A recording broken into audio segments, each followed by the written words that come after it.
Monmouth County starts at the coast on the Atlantic Ocean, in the center of New Jersey. Miles of scenic beaches, barrier islands, and life-giving estuaries in the bay define the shoreline. As one heads inland, rivers and streams crisscross fields and forests. Those waterways have created layers of history, from the colonial era on, leaving historic farms and villages and ever-changing natural areas. Thanks to the dedicated individuals who helped preserve them, we can still visit these sites today. With all the open spaces and historic places right here in Monmouth County, we've got a lot to cover, so let's get going.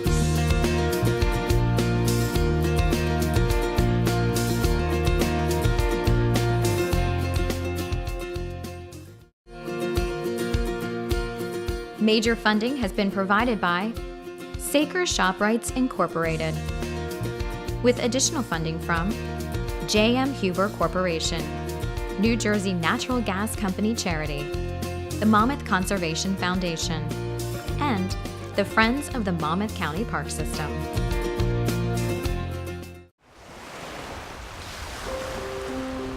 From the time when Native Americans summered on the shore here, where seafood was abundant, through the era of water power and on to the heyday of shore resorts, there has always been a crucial relationship between the Atlantic Ocean and the land now known as Monmouth County. Rivers and streams that run throughout the landscape empty into the bays and the ocean. These fertile waterways provided ideal conditions for a combination of thriving communities and natural wildlife habitats. Today, water is just as important. Manasquan Reservoir in Howell fulfills an essential need to supply water to the local towns and businesses. The 1,200-acre site also serves as part of the Monmouth County Park System, providing access to open water, forested trails, and wetlands. At certain times of the year, the reservoir's water level can change dramatically, revealing new areas to explore. So the water level usually goes down a lot because they're taking out water to send to the users, and pretty much makes a shoreline around the whole reservoir. And you can walk around the shoreline. Some people, they'll use it for easier access to fish in the dead tree areas.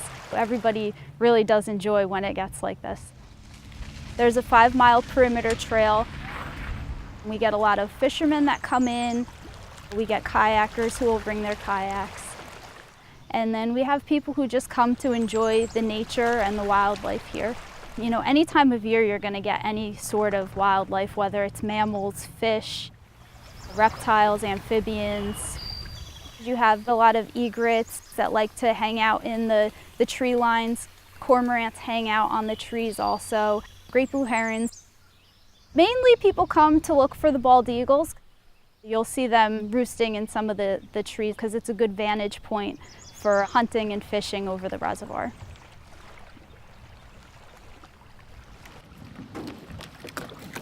It's a great place for kayaking because there's all of the areas that they left with the trees in the water.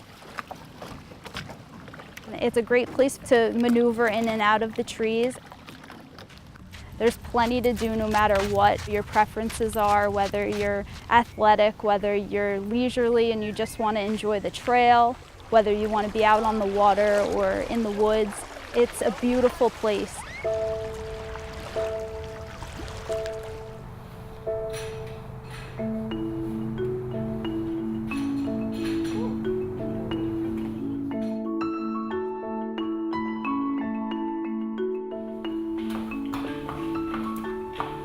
Parks provide many positive services. At Sunnyside Equestrian Center, a different kind of recreation helps address the challenges of people with special needs.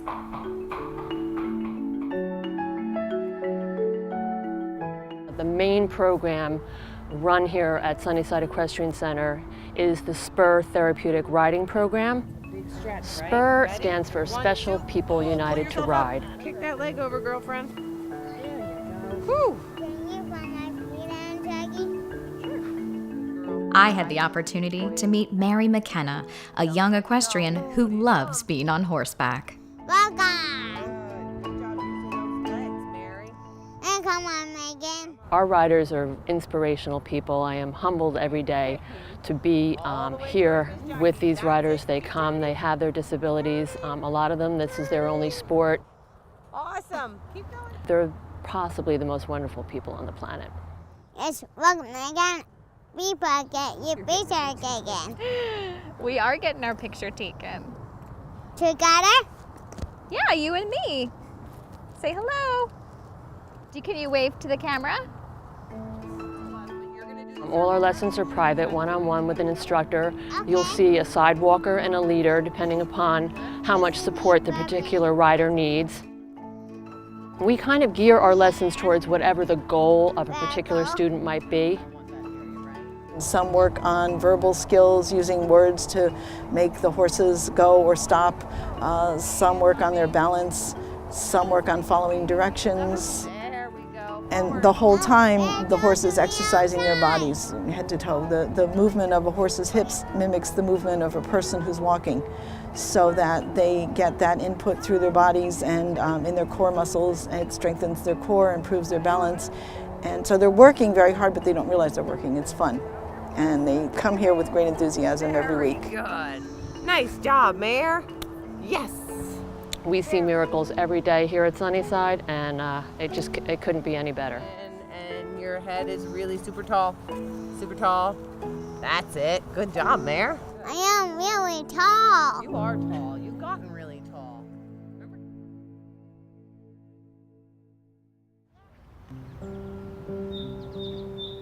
Monmouth County has so many places where you can relax and unwind. At Deep Cut Gardens, you can stroll through gently landscaped gardens of native and cultivated plants, or sit alongside a lily pond. Located in Middletown, Deep Cut Gardens was built as a retreat reminiscent of the owner's Italian homeland, with stone walls, cascading pools, pergola, and parterre. Deep Cut Gardens is 54 acres of flowering gardens, wooded slopes, wild meadows, and trails, and the highlight is the Rose Garden.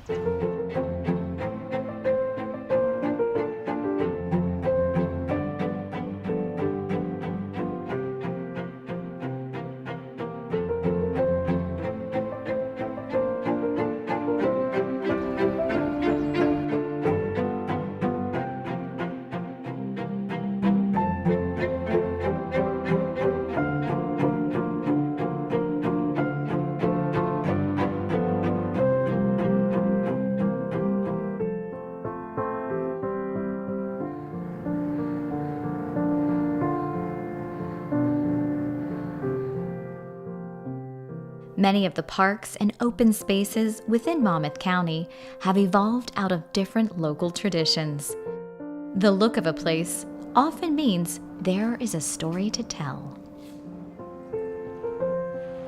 Well, Monmouth County was settled in the mid-1660s by folks from Long Island and New England who were looking for the availability of fertile land and access to urban markets, which then was Philadelphia and New York. And they found it in Monmouth County. Our soils are among the most fertile in the country, and it accounts for the prosperous farming history that we had. And the result was a real wealth of farmhouses and large barns and beautiful farmsteads, a couple of which we're pleased to have preserved as part of the Monmouth County Park System. Longstreet Farm in Homedale Township is an excellent example of the rich farming history in Monmouth County.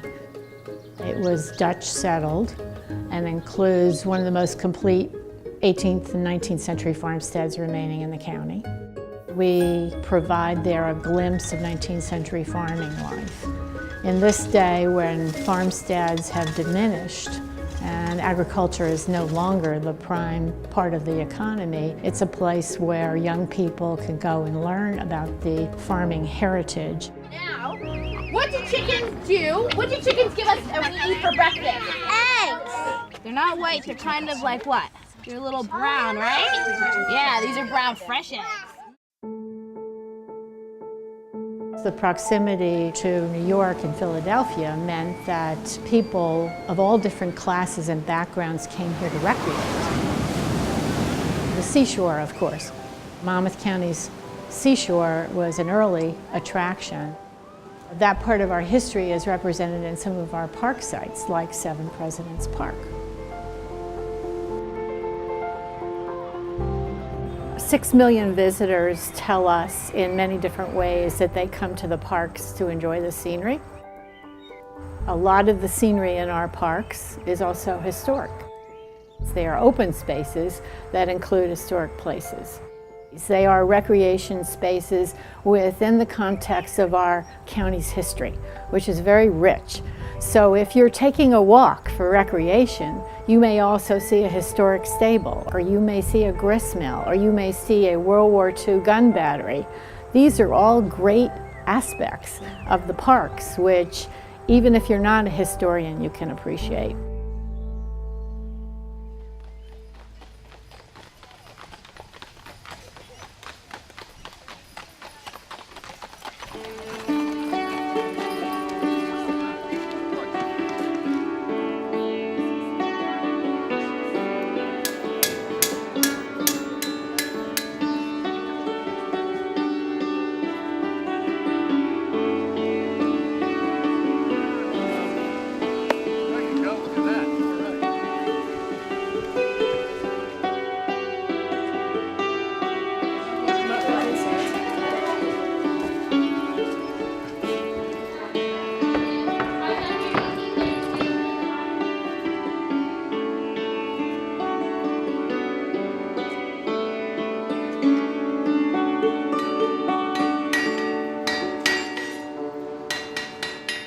The site of Allaire State Park was once a 19th century iron-producing factory town.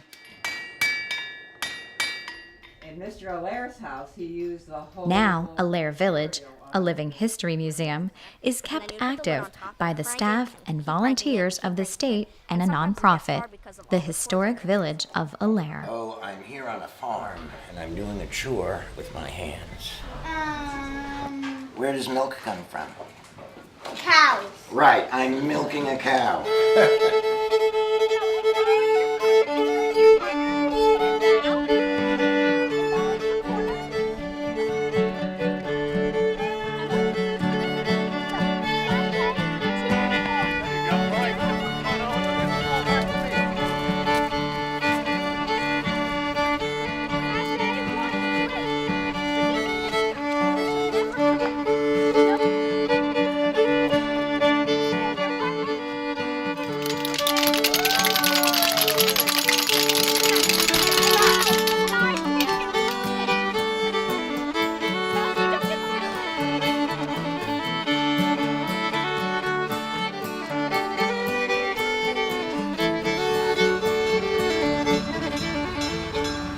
Allaire State Park is also home to Pine Creek Railroad, which offers rides on an antique steam train that kids and adults love.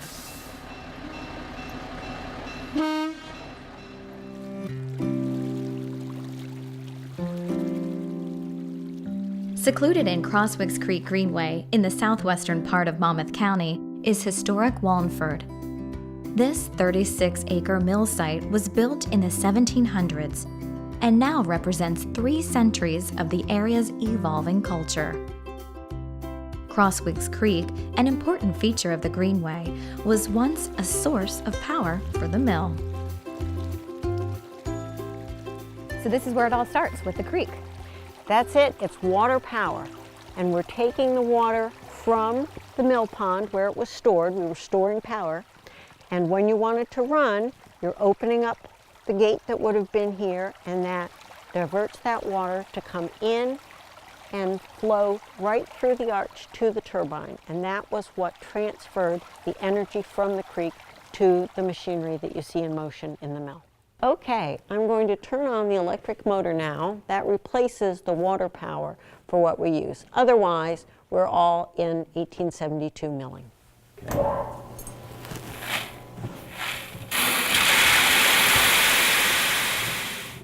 This is the gate wheel, and this is what opened up the turbine and brought the water power into the machinery. So it's what turns that shaft, which connects to all of the belts and the pulleys to run everything in the mill.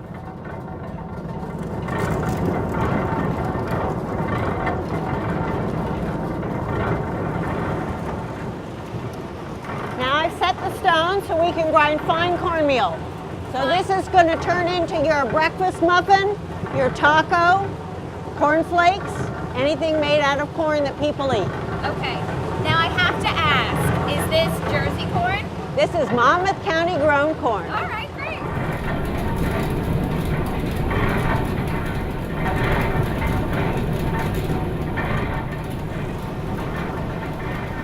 This is the meal elevator. So it's taking that cornmeal from the stones upstairs to the sifter. It's actually a series of cups on a loop. So they scoop up the cornmeal, take it to the top floor. Once it goes through the sifter, it's separated into 3 different sized particles, and they come down the spouts along the back wall to fill the barrels. I have a barrel of bran, the outside hard cover on the corn. Then the finer particles, but still larger than what people are comfortable chewing, and that gets mixed into a feed mix for livestock, and then the fine cornmeal. And that's what you take home for household use. So where nowadays is it going? Is it just for demonstration purposes? We operation the mill today just for demonstration purposes to show how this wonderful technology operated. The fine cornmeal, unfortunately, is not edible because my 19th century mill can't create a product that meets 21st century health regulations. Protecting historical treasures requires constant stewardship. So does protecting our land and water, precious natural resources we too often take for granted. Stewardship starts with building awareness. In a crowded state like New Jersey, it's critical to recognize just how special our remaining natural habitats can be. We are standing here at Spermaceti Cove. This is one of the bayside marshes at Sandy Hook. A really beautiful spot, especially this time of year. This grass that's behind me with sort of the yellow top and the green bottom half is called salt marsh cordgrass, also called Spartina. This is a really good plant here in the salt marshes. It can withstand 2 washings of high tide every day, but it gets a lot of seeds in it, and those seeds are great for migrating sparrows. A lot of ducks will eat those seeds in the fall. It's a nursery for a lot of very young fish where they can hide from larger predators, be it other larger fish or the herons and egrets that are often here in that kind of weather. So yeah, so here's like, here's one of the holly trees that you can see. I mean, these are huge. The holly forest, which is also a unique feature of Sandy Hook, is very old, more than 100 years old. Holly trees typically grow 1 inch in diameter every 10 to 12 years. Some of the holly trees in here, without really even taking a tape measure, you can clearly see that these holly trees are, 1 foot in diameter, and some of them more so. So there are holly trees in this forest here that vary from 100 to probably 150 years old. The holly trees have berries. The berries are another source of food for a lot of the birds that are around here.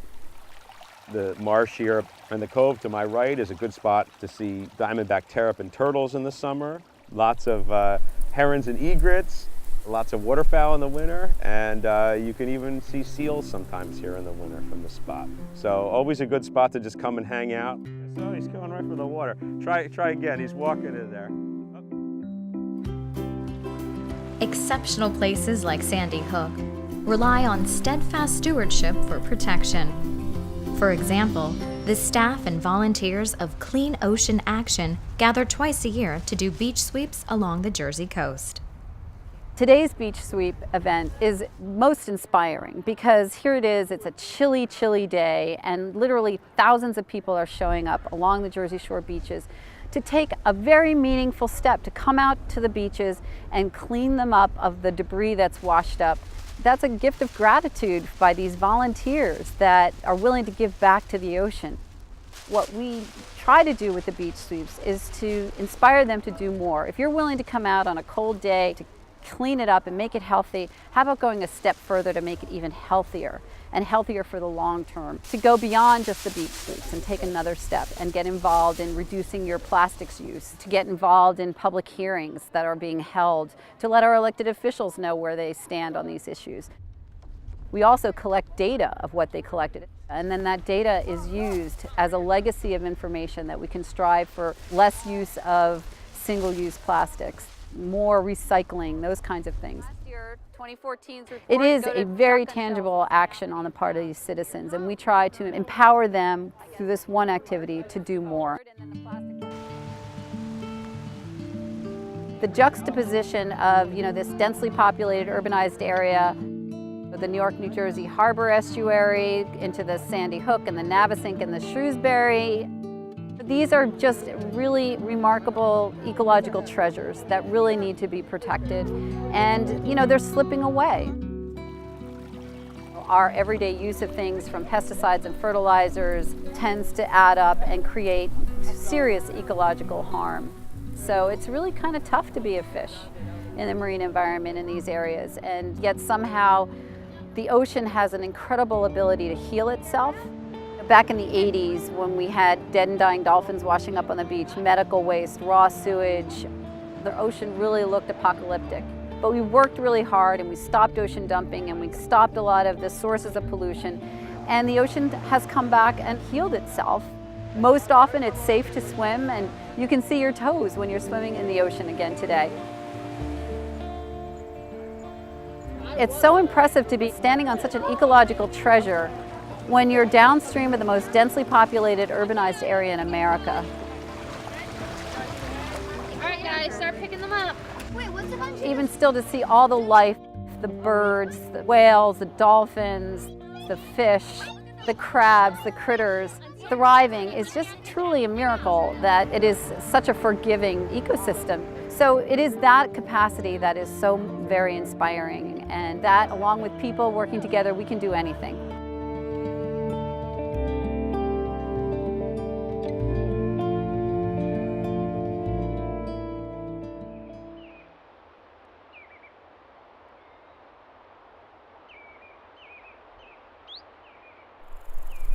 The preservation of natural resources here has often come about thanks to visionaries who saw that future development would rapidly change the landscape of this coastal county. Well, the first major donor was Mrs. Geraldine Thompson. She left in her will what she owned at the time of her death, which was about 215 acres, and said that it should be a bird sanctuary and that no new houses should be built on the property. Someone to be thinking of that back in the 60s, I think was probably ahead of her time. As a result of that, we've had a number of landowners in Monmouth County who have also made substantial contributions. We're in the land preservation business. We're trying to provide opportunities for people to recreate, for a healthy environment, for protecting our natural and historical resources. And that, to me, is one of the key things. We're here to serve.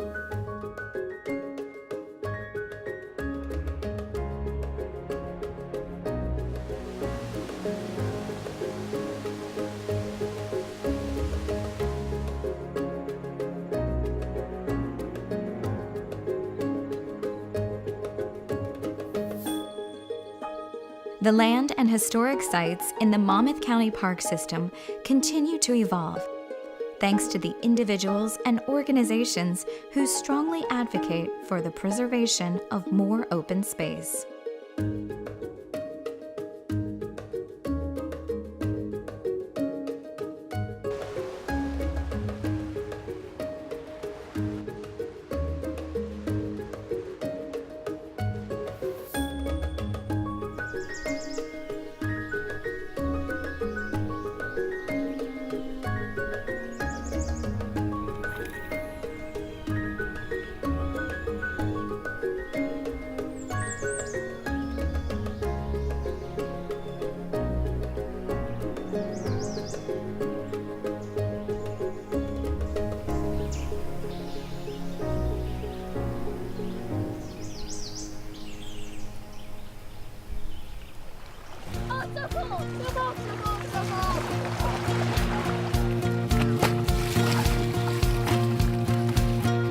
Monmouth County is rich with inspiring places to visit, open spaces that can be enjoyed in many ways, and treasures from our history. Those places are here today thanks to the people who worked to save them. Such efforts need to continue to ensure that those places are preserved for future generations.